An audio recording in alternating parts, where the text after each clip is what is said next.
Salam sejahtera dan salam bahagia.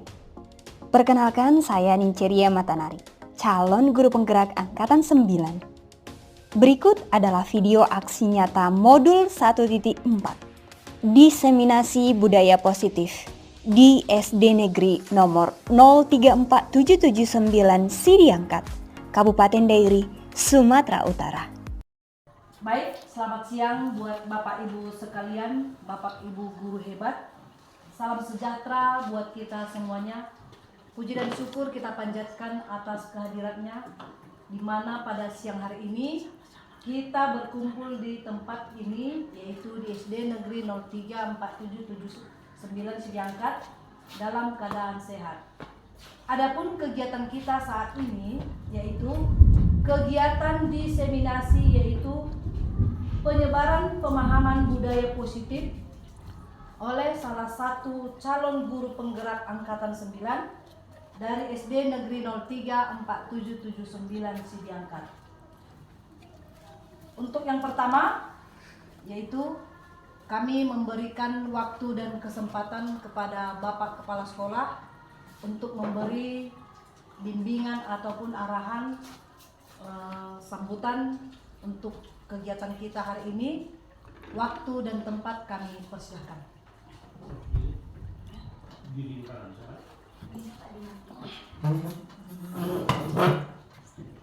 Baik, terima kasih buat moderator. Yang saya hormati Bapak Ibu guru. Puji syukur kita bersyukur kepada Tuhan Yang Maha Kuasa atas kasih berkatnya kita dapat bertemu di ruangan ini dalam keadaan sehat, yaitu untuk aksi nyata modul 1.4, diseminasi atau penyebaran pemahaman dan penerapan budaya positif di SD kita. Jadi budaya positif ini merupakan salah satu materi yang diampu oleh CGP Angkatan 9.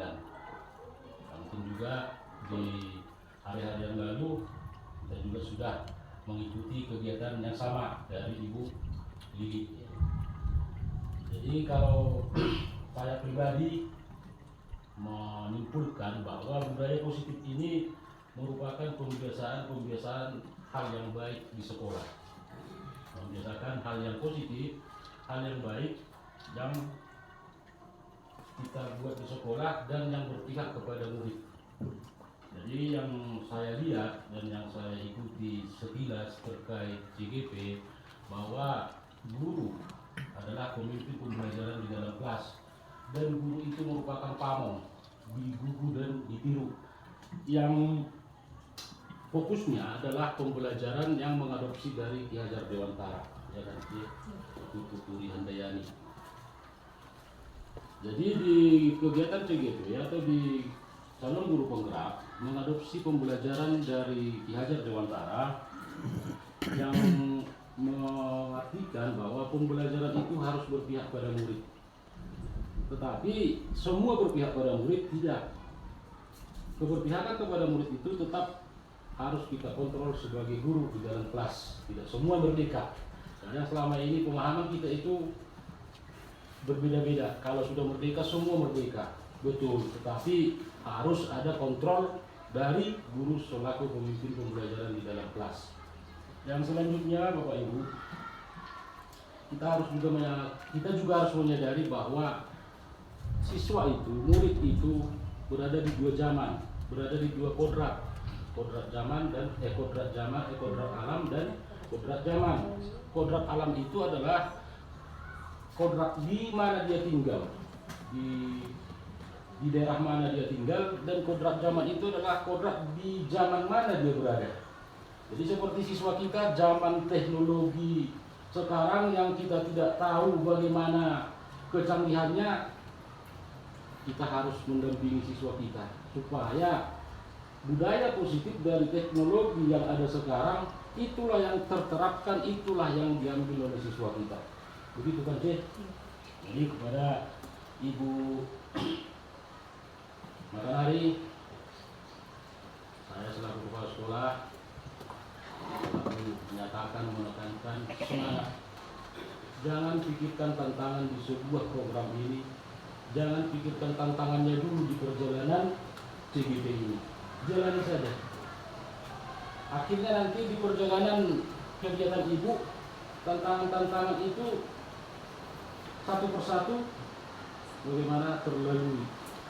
Yang mana pastinya saya yakin paradigma ibu secara pribadi di dalam kelas pasti berubah. Itu keyakinan saya.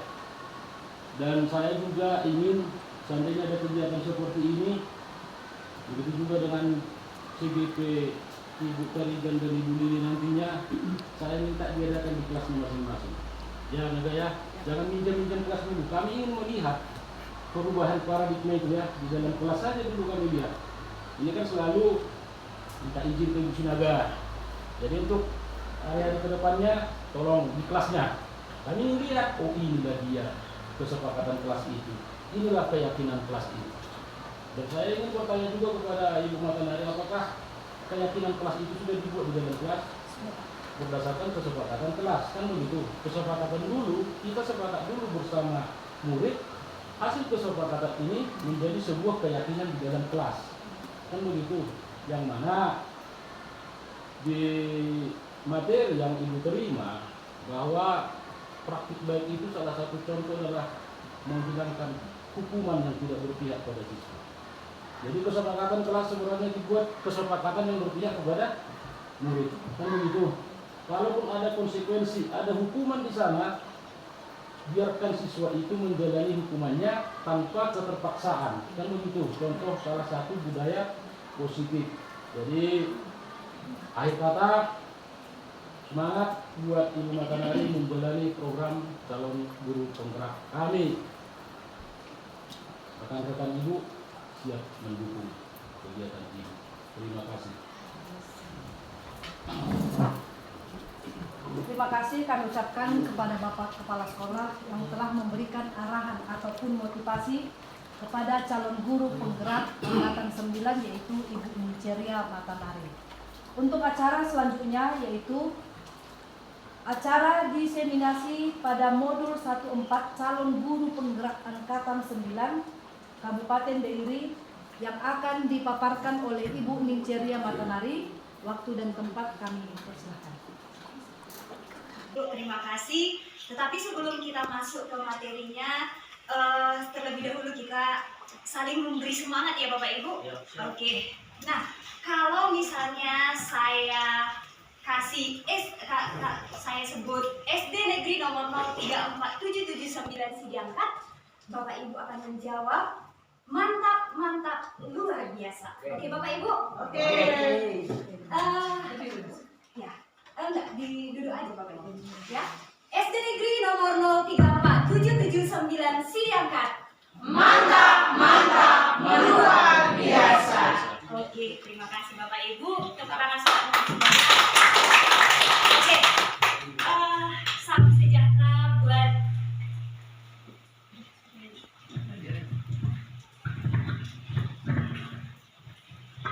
Salam sejahtera buat kita semuanya.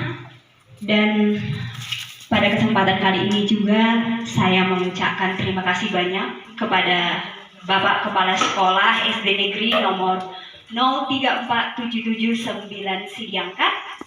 Dan juga yang saya hormati Bapak Ibu guru hebat yang ada ataupun yang hadir pada saat ini.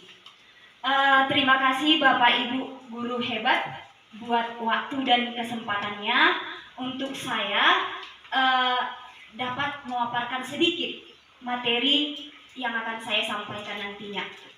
Mohon maaf Bapak Ibu semuanya, ya saya bukan guru Bapak Ibu yang ada di sini, tetapi lebih kepada sharing mengenai budaya positif, di mana pada saat ini Bapak Ibu setelah melewati satu modul dan 3 submodul, yaitu modul 1.2, 1.1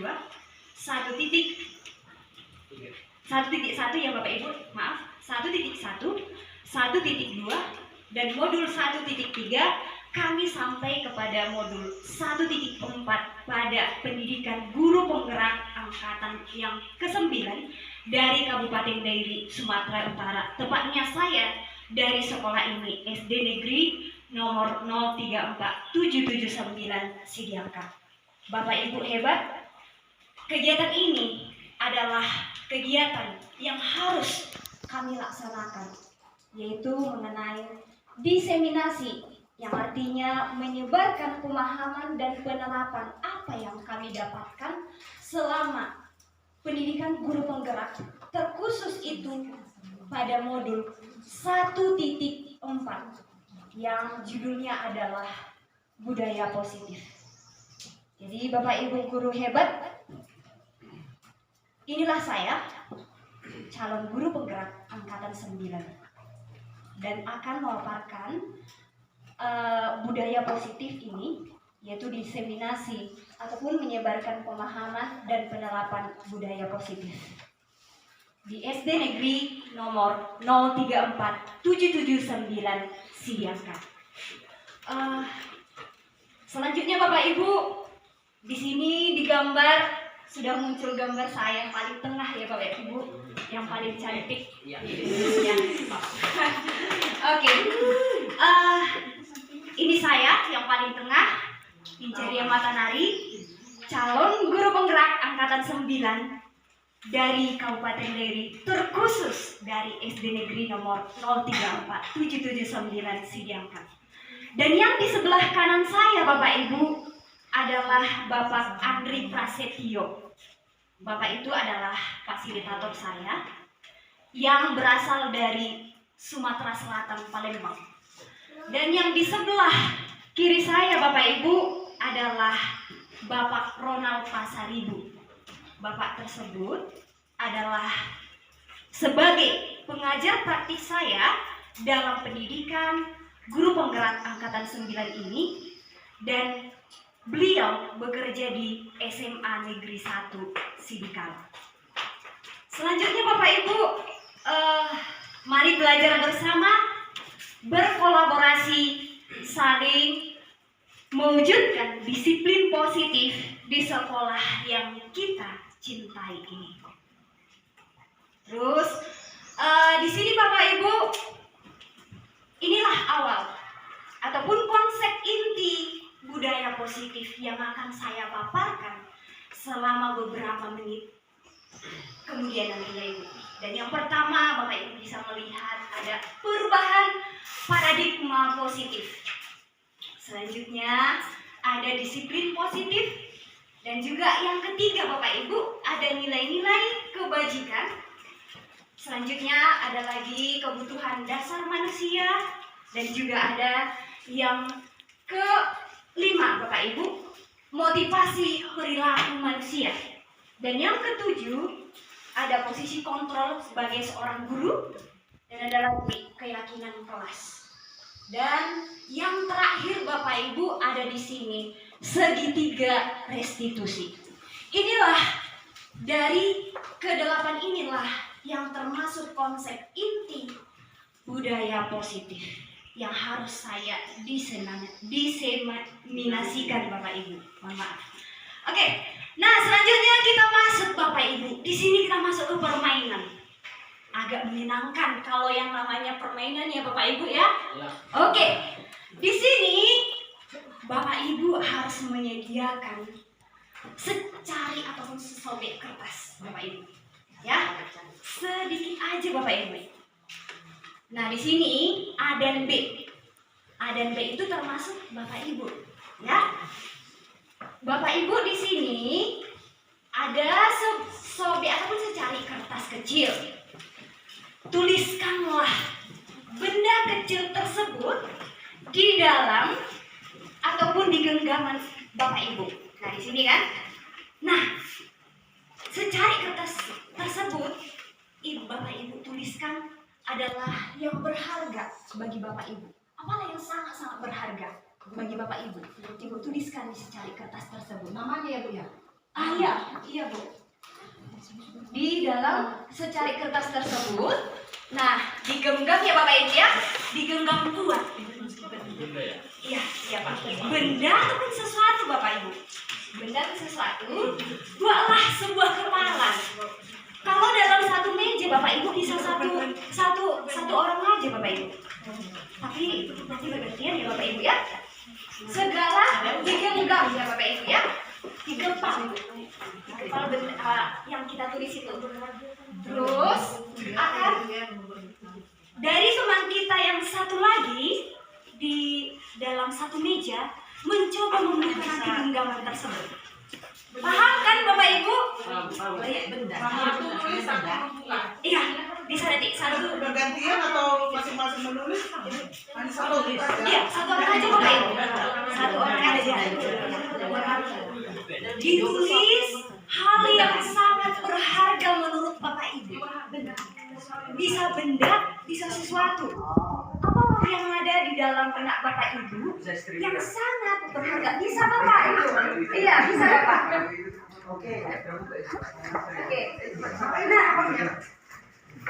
Nah, dari si misalnya B ya Bapak Ibu ya, yang di samping Bapak Ibu di sini, misalnya satu meja, mencoba untuk membuka kepalan tangan daripada B ataupun teman yang ada di samping Bapak Ibu, mencoba membuka, ya, mencoba untuk membuka apa saja.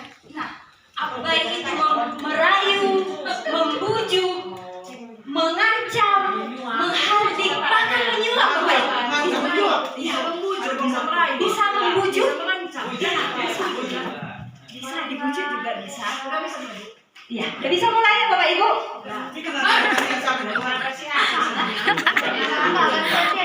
Bisa yang manapun.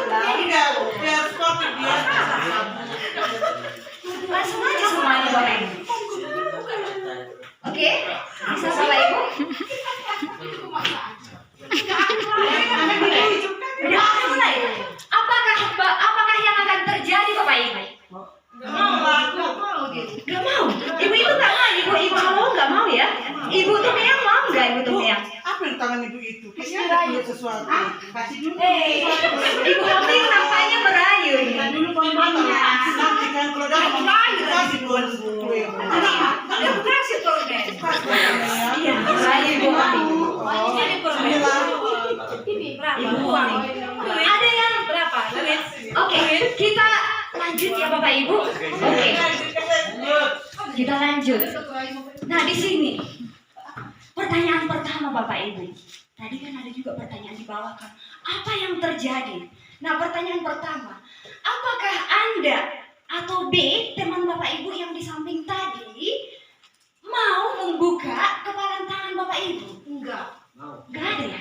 Saya mau. Ada yang mau ya? Ada Ibu Hombing mau. Ibu ini nggak mau. Ibu Halofut tidak mau. Pak Dabutan mau Pak? Oke. Ada yang mau, ada yang tidak mau ya. Terus yang kedua, apakah Anda ataupun Bapak Ibu yang B menutup kepalan tangan Anda? Ini sudah tadi ya Bapak Ibu ya.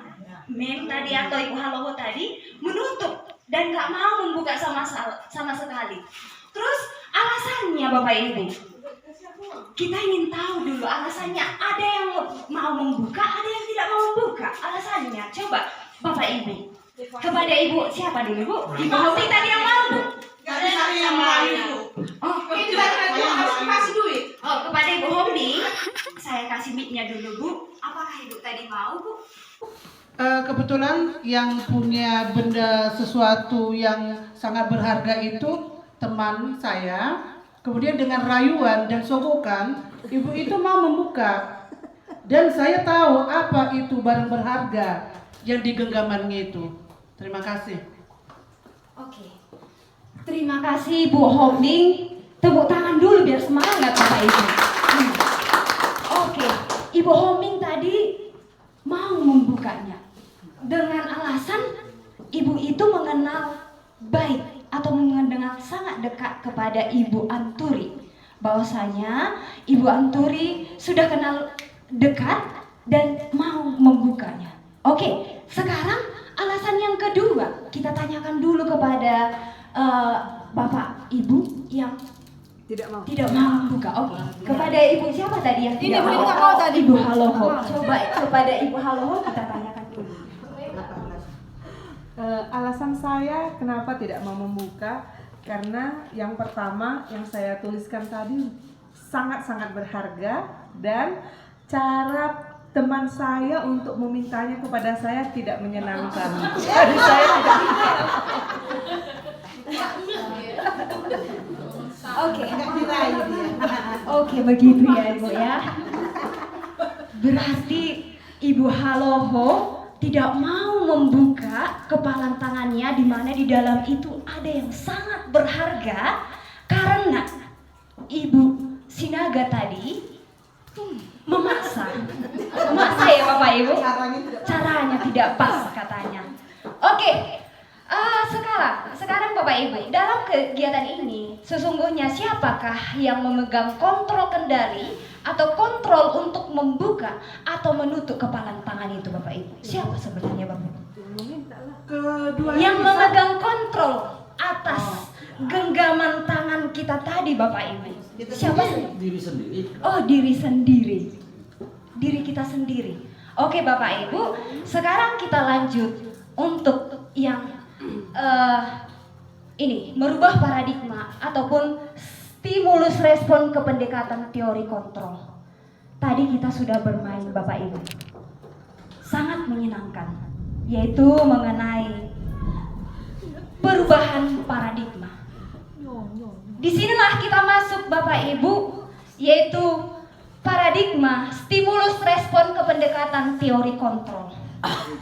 Yang pertama Bapak Ibu ada di sini, semua orang melihat hal yang sama. Kita sebagai pendidik, kita harapkan Bapak Ibu, siswa kita tersebut harusnya sama dengan diri kita. Bukan begitu Bapak Ibu? Berbagai macam siswa kita, berasal dari background ataupun latar belakang berbeda-beda. Tetapi kita memaksa mereka, ini yang harus kamu makan, ini yang harus kamu pakai, ini yang harus seharusnya. Berarti kita, inilah teori kontrol tadi Bapak Ibu. Semua orang melihat hal yang sama. Setidaknya Bapak Ibu, siswa kita ataupun murid-murid kita tadi nggak mau sebenarnya membuka. Itu sangat berharga. Bukan begitu Bapak Ibu? Iya. Nah, di sini ada juga kita mencoba mengubah orang agar berpandangan sama dengan kita. Sama halnya dengan poin yang sebelumnya Bapak Ibu. Kita coba anak tersebut supaya berpandangan sama dengan diri kita. Sama seperti kepalan tangan tadi. Ayo buka. Buktinya ada yang tidak mau membuka Bapak Ibu. Demikian juga anak-anak kita itu tersebut ataupun siswa murid-murid kita tadinya. Ada yang tidak mau membuka sama sekali. Oh enggak, ini sangat berharga bagiku. Tidak mau membuka. Itulah yang tadi itu mencoba mengubah supaya diri kita sama ataupun pemikiran sama dengan pemikiran kita. Ini hal yang salah sebenarnya Bapak Ibu. Dan selanjutnya, stimulus respon ataupun teori kontrol kita sebagai pendidik ada di sini. Perilaku buruk dilihat sebagai suatu kesalahan. Banyak siswa kita itu Bapak Ibu yang kita samakan. Kau sudah jelek, kau sudah bodoh, udahlah, kau akan tetap bodoh. Di budaya positif ini tidak. Jadi inilah Bapak Ibu yang harus kita rubah dari paradigma stimulus respon tadi. Selanjutnya Bapak Ibu, ada di sini orang lain bisa mengontrol saya. Tadi sudah kita lihat bersama Bapak Ibu dari permainan kita, yaitu dari permainan menggenggam tangan tadi. Siapa yang mengontrol kita sendiri, mengontrol diri kita Bapak Ibu? Kita sendiri. Gak bisa orang lain mengontrol diri kita. Inilah paradigma tadi. orang lain bisa mengontrol saya. Yang seharusnya hanya Anda yang bisa mengontrol diri Anda sendiri. Dari permainan tadi, tidak bisa kita memaksa orang lain sesuai dengan pemikiran ataupun apa yang kita mau, Bapak Ibu. Selanjutnya, ada juga di sini penyamaan ada pada saat bujukan ataupun gagal.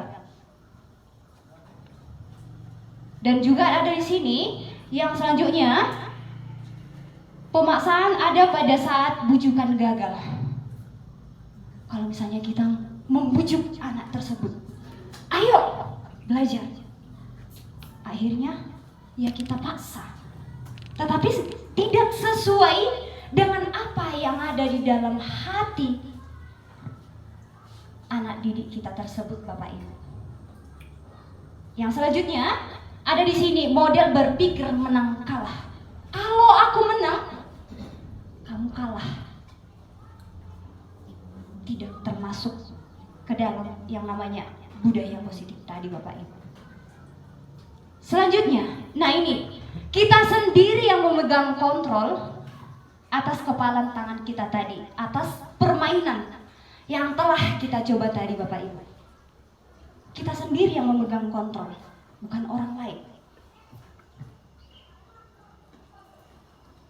Kalau kita mau membuka ataupun menutup, berarti itu atas diri kita sendiri. Itu bergantung pada diri kita masing-masing sesuai dengan kebutuhan dasar kita. Nah, selanjutnya ada pertanyaan, Bapak Ibu. Tentunya ini masuk ke budaya positif. Dari ilustrasi ataupun permainan tadi, kira-kira Bapak Ibu ada yang ingin menjawab pertanyaan ini? Apa itu budaya positif, Bapak Ibu?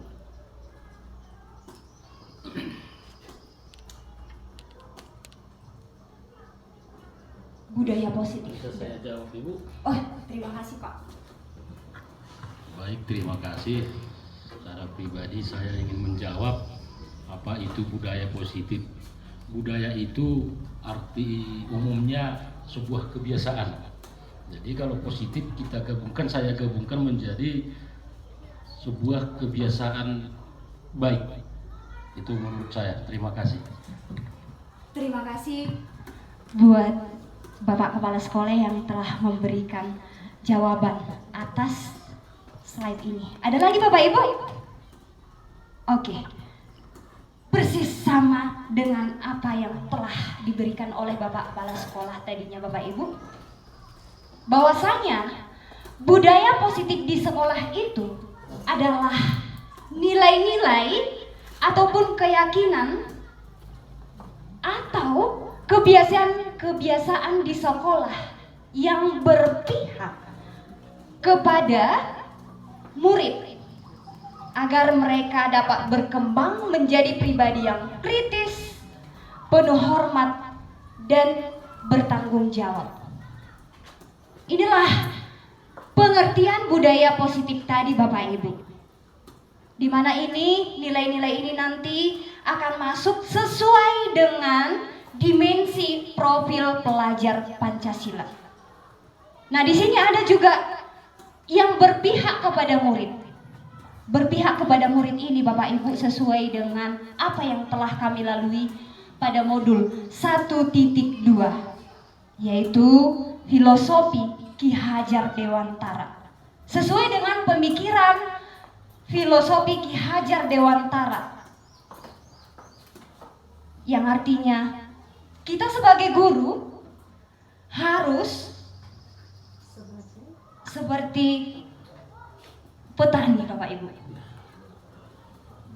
yaitu yang menanam tanaman di tanah yang subur. Kita harus merawat. Kerjaan kita Bapak Ibu sebagai pendidik di sini yaitu merawat tanaman tersebut. Inilah filosofi Ki Hajar Dewantara tadi, Bapak Ibu. Di mana kita adalah sebagai among, sebagai penuntun, pengarah tumbuh kembangnya peserta didik itu sesuai dengan minat, bakat, dan talenta yang ada pada anak didik tersebut. Kemana arah daripada anak kita itu? Nah, itu sesuai dengan filosofi ataupun kerangka berpikir Ki Hajar Dewantara. Untuk selanjutnya Bapak Ibu, budaya positif. Budaya positif itu diyakini mampu untuk menciptakan kolaborasi antar warga sekolah.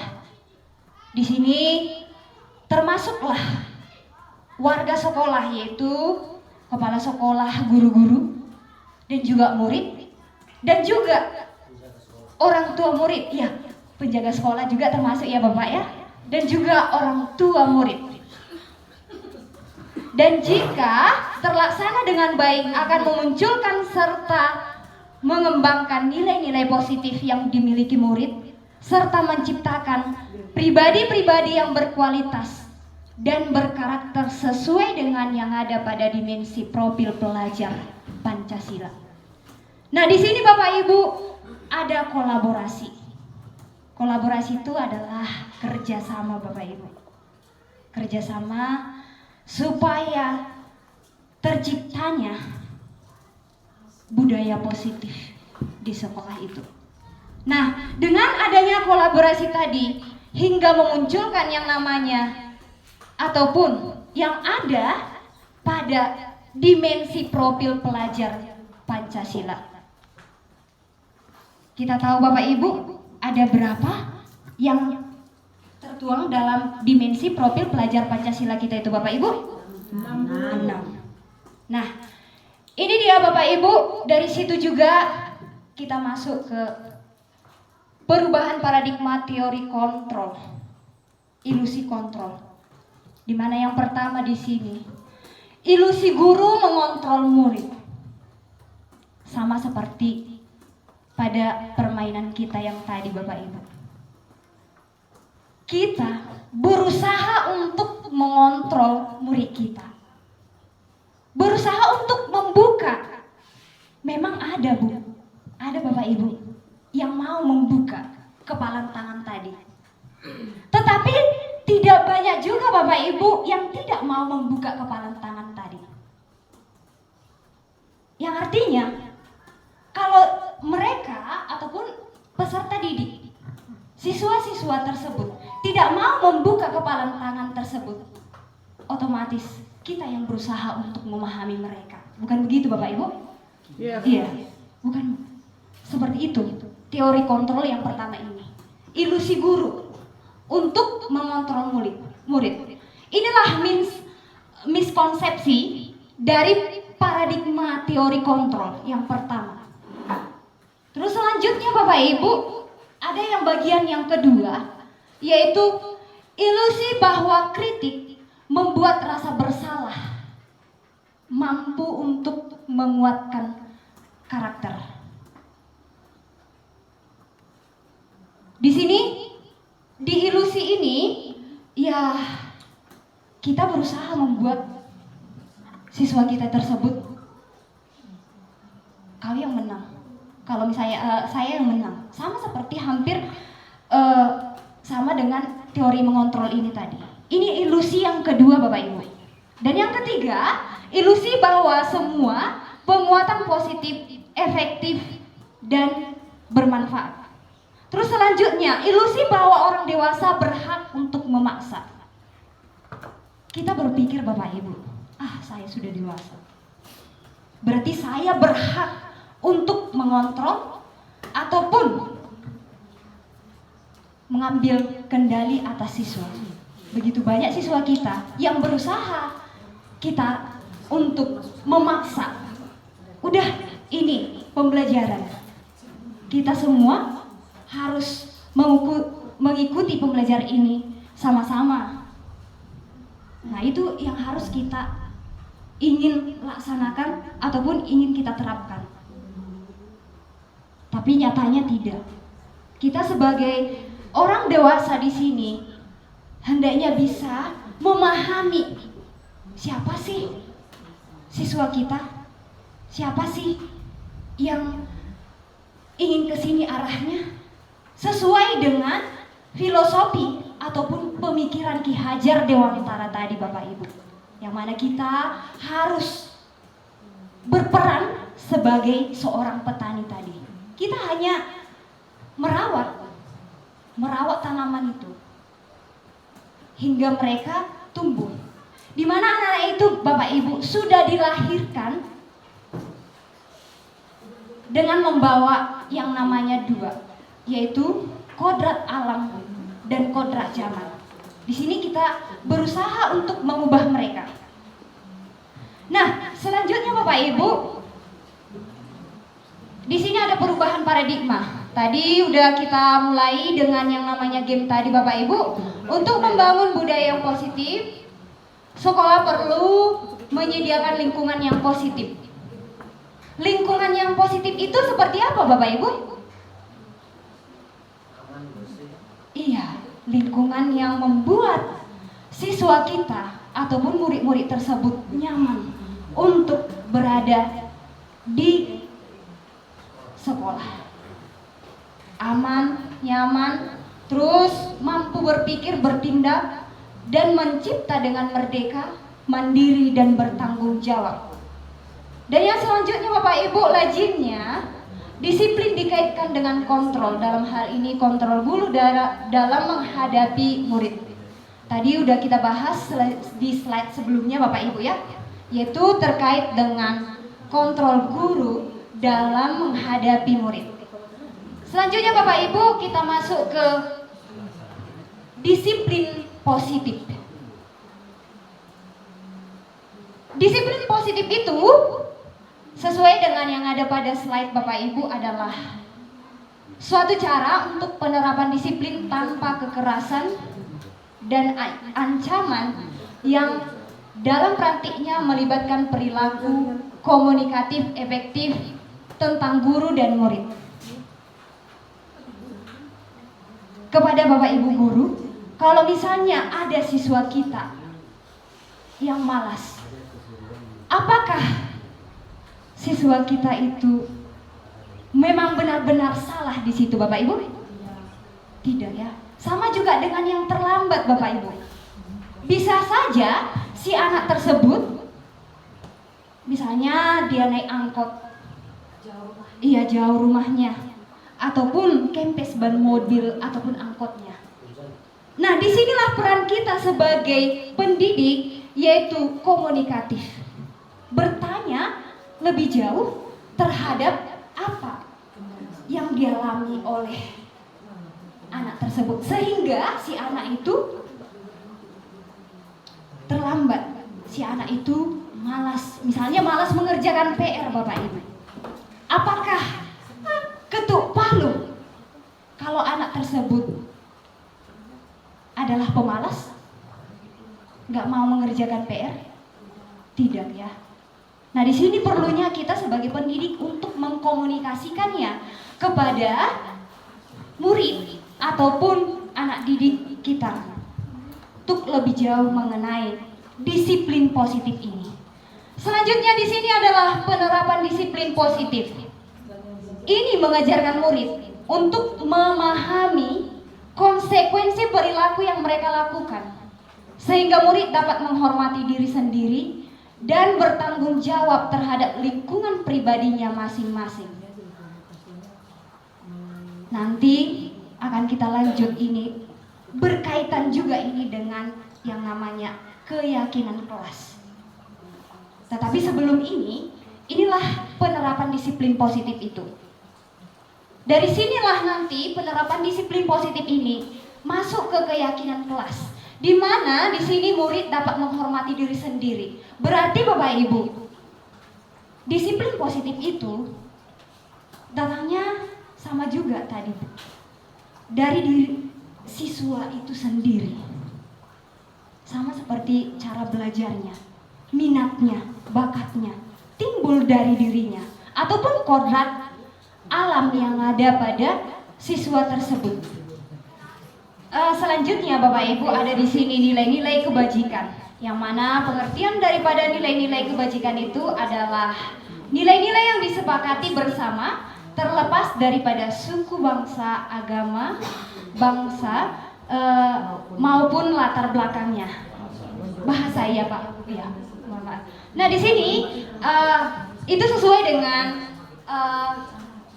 contoh nilai kebajikan institusi ataupun organisasi yang sesuai dengan profil pelajar Pancasila, di mana yang pertama ada itu beriman bertakwa kepada Tuhan Yang Maha Esa, di mana kita Bapak Ibu di sekolah ini sudah menanamkan ataupun adanya kebaktian ataupun Sabtu Ceria bagi agama Nasrani, terus ada Rohis juga bagi agama Islam. Nah, dan berakhlak mulia, terus berkebinekaan global. Nah, di sini berkaitan dengan Hari Budaya Daerah yang sudah diterapkan di sekolah ini juga Bapak Ibu. Ada juga gotong royong, terus mandiri dan bernalar kritis, dan yang terakhir adalah kreatif. Ini yang kita terapkan juga Bapak Ibu untuk siswa-siswa. Nah, selanjutnya ada di sini contoh nilai kebajikan, yaitu pada institusi ataupun organisasi. Di sini toleransi, rasa hormat, integritas, mandiri, menghargai, empati, dan juga percaya diri dan komitmen sesuai dengan yang ada di slide Bapak Ibu. Terus yang ketiga ada di sini 9 pilar karakter.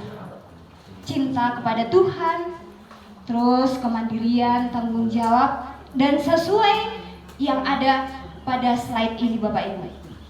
Selanjutnya ada di situ kebutuhan dasar manusia. Nah, ini kebutuhan untuk bertahan hidup, survival.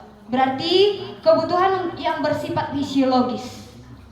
Misalnya kesehatan, rumah, dan makanan.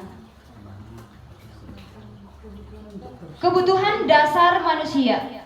Nah, di sini seluruh kebutuhan manusia memiliki tujuan tertentu. Semua yang kita lakukan adalah usaha terbaik kita untuk mendapatkan apa yang kita inginkan.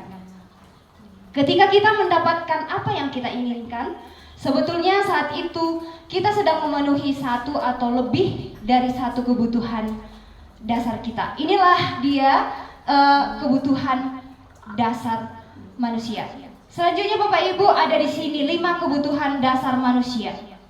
Tentunya ini juga yang ada pada anak didik kita, yaitu kebutuhan mengenai kasih sayang dan rasa diterima, dan penguasaan, bertahan hidup, terus kesehatan dan kebebasan. Oh ya, kesenangan. Nah, ini ada ilustrasinya juga Bapak Ibu ya. Ibu Ani adalah guru kelas 5 di SD Pelita Hati, sedang bingung menghadapi ulah salah satu murid di kelasnya, Agus.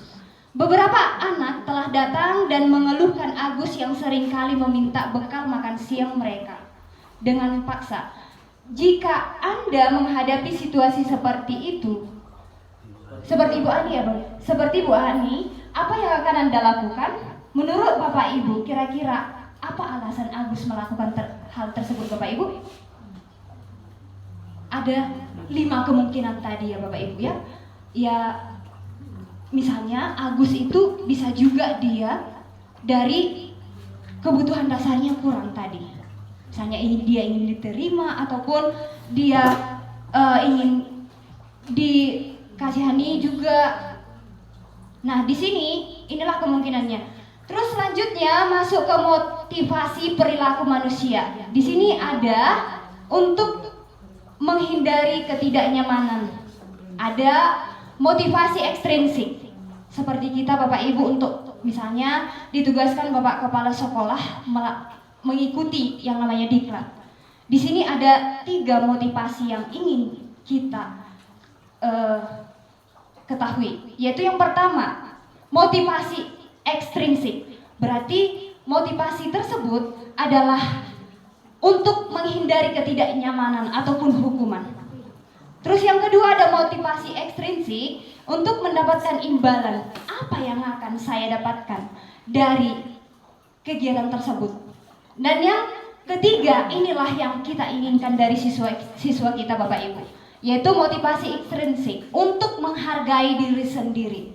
Saya akan menjadi orang seperti apa bila saya melakukannya? Saya akan menjadi orang seperti apa kalau saya mengikuti diklat tersebut? Ini berkaitan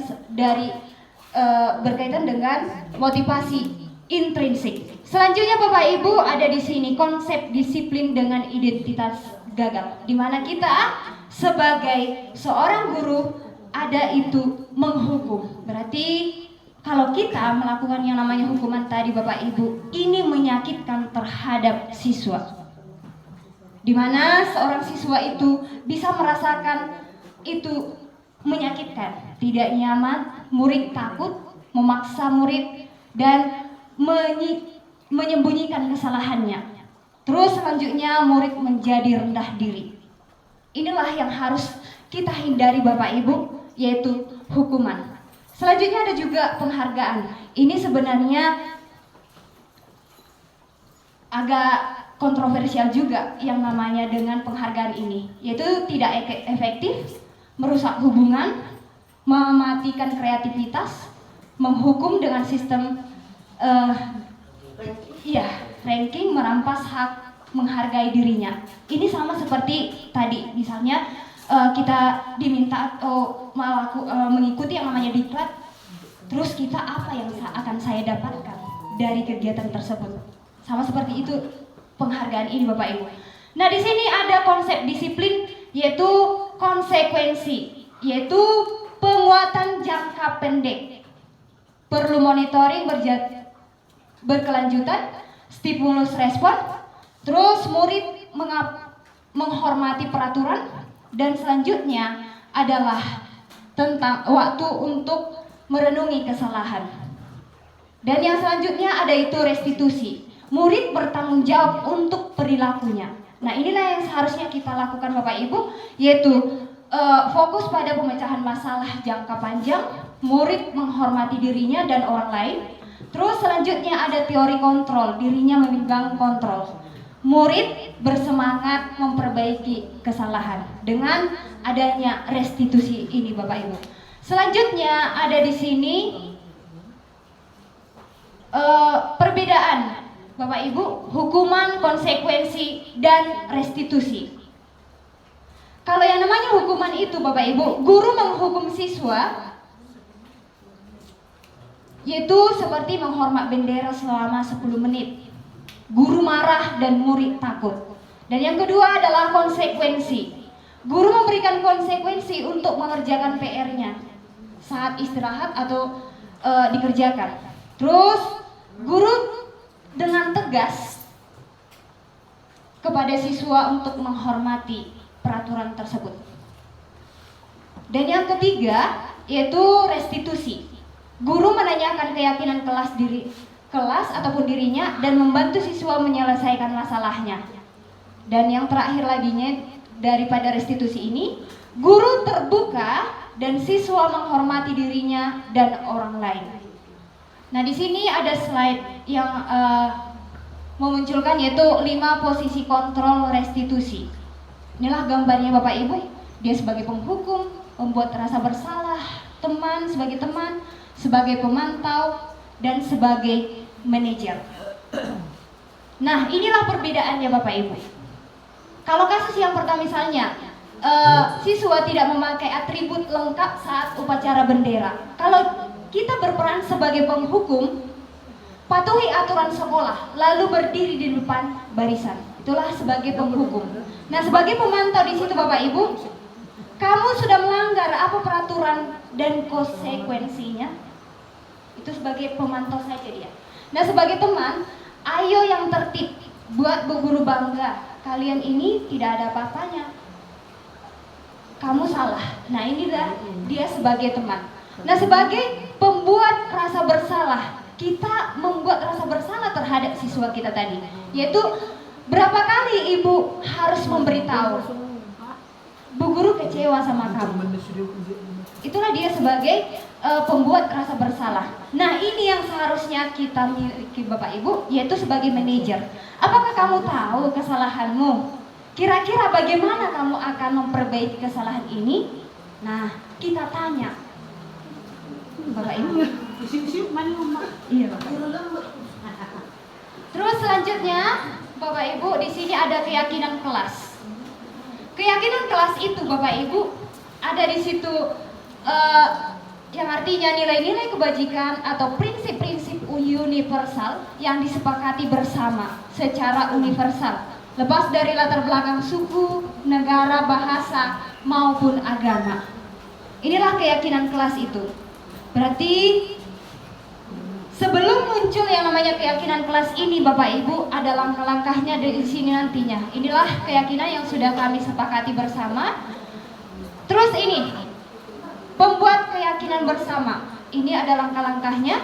Berarti kita membuat kesepakatan dulu, Bapak Ibu, antara siswa dan guru untuk disepakati bersama di kelas tersebut hingga menjadi suatu keyakinan antara siswa dengan guru tadi, Bapak Ibu. Selanjutnya ada segitiga restitusi. Ini dia segitiga restitusi, proses untuk menciptakan kondisi bagi murid untuk memperbaiki kesalahan mereka sehingga mereka bisa kembali pada kelompok mereka dengan karakter yang lebih kuat. Di sini nantinya ada 3, yaitu mengenai segitiga restitusi ini. Yang pertama itu inilah gambar daripada segitiga restitusi, Bapak Ibu. Yang pertama adalah menstabilkan identitas. Kita sebagai pendidik di sini, yaitu membuat bertanya kepada siswa kita. Ini pertanyaannya yang harus kita terapkan. Berbuat salah itu tidak apa-apa, Nak. Nah, di sini ada lagi, tidak ada manusia yang sempurna. Terus saya juga pernah melakukan kesalahan seperti itu. Kita bisa menyelesaikan ini, Nak. Bapak Ibu tidak tertarik mencari siapa yang salah, tetapi Bapak Ibu ingin mencari solusi dari permasalahan ini. Terus kamu berhak merasa begitu. Inilah tahapan pertama daripada segitiga restitusi tadi, Bapak Ibu, menstabilkan identitas anak. Terus yang kedua ada dia itu validasi tindakan yang salah, di mana kita juga mengajukan pertanyaan, padahal kamu bisa melakukannya yang lebih buruk dari ini ya. Kamu pasti punya alasan mengapa melakukan hal itu. Misalnya anak kita terlambat ataupun siswa kita terlambat, kita tanyakan, kamu patut bangga pada dirimu sendiri karena kamu telah melindungi sesuatu yang penting buatmu. Misalnya kita tanya sama siswa, kamu pasti punya alasan mengapa kamu terlambat. Itulah dia tahapan yang kedua. Nah, selanjutnya Bapak Ibu ada di situ tahapan menanyakan keyakinan. Berarti harus kita kembalikan ke keyakinan kelas yang telah kita sepakati bersama tadinya, Bapak Ibu. Sebelum masuk ke tahapan segitiga restitusi ini, yaitu yang pertama, apa yang kita percaya sebagai kelas atau keluarga. Terus ini, apa nilai-nilai umum yang kita telah sepakati? Apa bayangan kita tentang kelas yang ideal? Kamu mau jadi orang yang seperti apa? Ini sesuai dengan keyakinan ataupun kesepakatan yang telah disepakati bersama-sama tadinya, Bapak Ibu. Inilah penghujung, Bapak Ibu, inilah penghujung daripada kegiatan diseminasi atau penyebaran pemahaman pada modul 1.4 ini. Semoga Bapak Ibu apa yang saya paparkan mulai dari awal sampai akhir tadinya itu bisa bermanfaat. Dan saya juga mengucapkan terima kasih banyak kepada Bapak Kepala Sekolah, Bapak Ibu Guru yang telah memberikan ataupun menyempatkan untuk hadir pada kegiatan diseminasi pada hari ini. Terima kasih buat Bapak Ibu seluruhnya. Horas jua-jua, jua-jua. Terima kasih kepada Ibu Nince Ria Matanari yang sudah memberikan kesempatan kepada saya untuk bertanya seputaran tentang budaya positif. Yang mau kita tanyakan pada saat ini kepada Ibu Nince Ria Matanari, tadi kan ada 3 tahapan. 3 tahapan segitiga restitusi. Ya, tahapan yang pertama itu ada poin paling pertama dikatakan di situ tadi, berbuat salah itu tidak apa-apa. Itu tadi ya, itu tanda kutip bagi saya.